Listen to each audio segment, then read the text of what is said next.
प्रेम से बोलिए शिव गुरु महाराज की जय हो, सच्चे दरबार की जय हो। और आइए बहिना, देखिए कितना सुंदर शिव गुरु का दरबार सजा है। तो आके हाजिरी लगाइए। और इस शिव चर्चा का 3 नियम है जो साहेब हरिंद्रानंद भैया माँ नीलम दीदी ला के दिए हैं, तो उसका पालन कीजिए। पहले में दया मांगना है, दूसरे में चर्चा करना है, तीसरे में नमः शिवाय से गुरु जी को प्रणाम करना है। तो आइए पूनम दीदी। शिव गुरु बीच भंवर में फसल नैया हमारवा, कोई ना खेवन हारवा ना। शिव गुरु बीच भंवर में फसल नैया हमारवा, कोई ना खेवन हारवा ना। शिव गुरु बीच भंवर में फसल नैया हमारवा, कोई ना खेवन हारवा ना। शिव गुरु बीच भंवर में फसल नैया हमारवा, कोई ना खेवन हारवा ना। जय हो।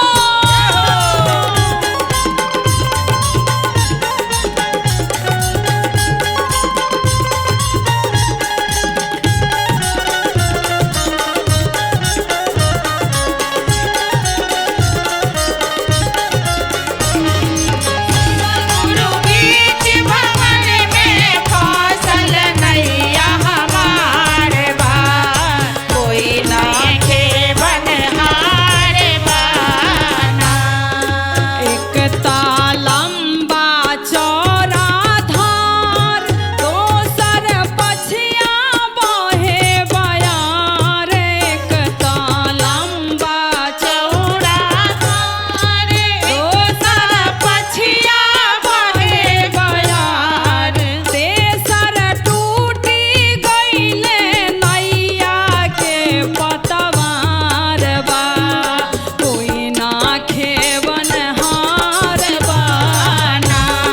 तेसर टूट के गईले नैया के पतवारवा, कोई ना खेवन हारवा ना। तेसर टूट के गईले नैया के पतवारवा, कोई ना खेवन हारवा ना। जय हो। दया पड़ी।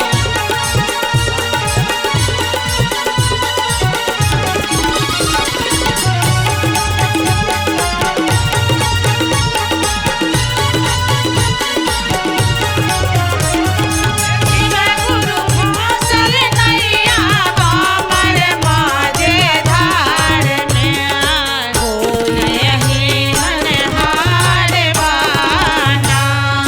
जितने दिल हो तू ज्ञान, उतने धलिया हम ध्यान। जितने दिल हो तू ज्ञान, उतने भलिया हम ध्यान। जितने दिल हो तू ज्ञान, उतने धलिया हम ध्यान। हमर फांसी गईले नैया मझधारवा, कोई ना खेवन हारवा ना। हमर फांसी गईले नैया मझधारवा, कोई ना खेवन हारवा ना। हमर फांसी गईले नैया मझधारवा, कोई ना खेवन हारवा ना। हमर नैया फसलो गुरु जी मझधारवा, कोई ना खेवन हारवा ना। हमर नैया फसलो गुरु मझधारवा, कोई ना खेवन हारवा ना। हमर नैया फसलो गुरु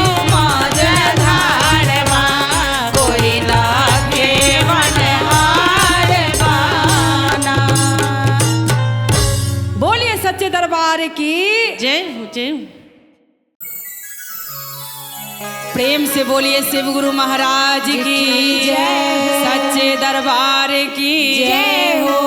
आइए बहना, हाँ बहना, बहुत सुंदर शिव गुरु का दरबार लगा है हमारे आज बिहारी बोर्ड में। जय हो। हमारे मिश्रा जी के भैया के घर पे। हाँ। और आके महादेव के दरबार में सभी गुरु बहना राजू बाबा का पूरा टीम बैठ के महादेव से दया मांग रहे हैं। कैसे? और एक बहुत सुंदर शिष्या अंगना में चर्चा रख के पूनम दीदी अब महादेव का इंतजार कर रही है कि हे महादेव कब आएंगे महादेव और कब दर्शन देंगे। आइए कैसे कहना है, कैसे बहना? गुलरी के फूल भैले भोला यार भंगिया मंदिर भैले सुनसान गे माए गुलरी के फूल भैले भोला यार भंगिया मंदिर भैले सुनसान गे माए गुलरी के फूल भैले भोला यार भंगिया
सच्चे दरबार की जय हो। प्रेम से बोलिए शिव गुरु महाराज की जय हो। सच्चे दरबार की जय हो। और आबा बहिना ये 5 तत्व से बनल शरीरिया के गुरु जी के दरबार में लगा दो। आ गुरु जी के चरण से जुड़ल रहबू तो ज्ञान मिली, भजन करबू तो दया मिली। अब एक दिन सबके जाय के बा, कहे के बा कैसे पूनम दीदी पाँच ही तत्व से बनल होता नामा। सुन रे मानामा जय हो। आ सुन रे मानामा ओई में बैठल एगो सुगाना। सुन रे मानामा ओई में बैठल एगो सुगाना। सुन रे मानामा ओई में बैठल एगो सुगाना। सुन रे मानामा पाँच ही तत्व से बनल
ना चली। ना चली। प्रेम से बोलिए शिव गुरु महाराज की जय हो। सच्चे दरबार की जय हो। आबा बहिनी चलो महादेव के दरबार में बैठ के दया मांगबू, जय हो। चर्चा करबू आ भजन गईबू। हाँ। इहे साथ जाई, ये साथ जाई, क्योंकि खाली हाथ आइलू है खाली हाथ जाइबू। जय हो जय। तो कहना है कैसे पूनम दीदी? कैसे? शिव जी के गुरु बहिना हो, शिव जी के गुरु बहिना लहू ना बनाई है साथ जाई हो, कल गुरु के भजन आई है साथ जाई हो, कल गुरु के भजन आई है साथ जाई हो, कल गुरु के भजन आई है साथ जाई हो।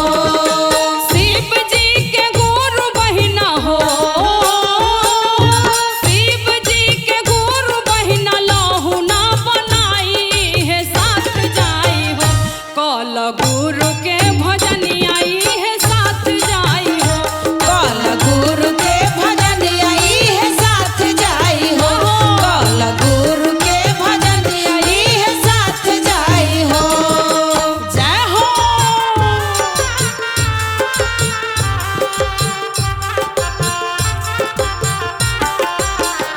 कल गुरु के भजन आई है साथ जाई हो, कल गुरु के भजन आई है साथ जाई हो। साहेब हरिंदर भैया तीन सूत्र दिहले, नीलम दीदी जन जन में बतैले, लीलम दीदी जान जन में बतैले, लीलम दीदी जान जन में बतैले। साहेब हरिंदर भैया तीन सूत्र दिहले, नीलम दीदी जन जन में बतैले, शिव जी के गुरु बहिना हो, शिव जी के गुरु बहिना लहू ना बनाई है साथ जाई हो, कल गुरु के भजन आई है साथ जाई हो, कल गुरु के भजन आई है साथ जाई हो, कल गुरु के भजन आई है साथ जाई हो। जय हो। बोलिए शिव गुरु महाराज की सच्चे दरबार की जय हो। कल गुरु के भजन आई है साथ जाई हो, कल गुरु के भजन आई है साथ जाई हो। पहिला में दाया मांग, दूसरा में चर्चा, तीसरा में नमन कर लागे नहीं खर्चा, तीसरा में नमन कर लागे नहीं खर्चा, तीसरा में नमन कर लागे नहीं खर्चा। पहिला में दाया मांग, दूसरा में चर्चा, तीसरा में नमन कर लागे नहीं खर्चा, शिव जी के गुरु बहिना हो, शिव जी के गुरु बहिना लहू ना बनाई है साथ जाई हो, तोहर गुरु के भजनिया तोर साथ जाई हो, तोहर गुरु के भजन या तोहर साथ जाई हो, तोहर गुरु के भजन तोहर साथ जाई हो। शिव जी के गुरु बहिना हो, शिव जी के गुरु बहिना लहू ना बनाई है साथ जाई हो, कल गुरु के भजन आई है साथ जाई, कल गुरु के भजन आई है साथ जाई हो, कल गुरु के भजन आई है साथ जाई हो, कल गुरु के भजन आई है साथ जाई हो। बोलिए सच्चे दरबार की जय हो।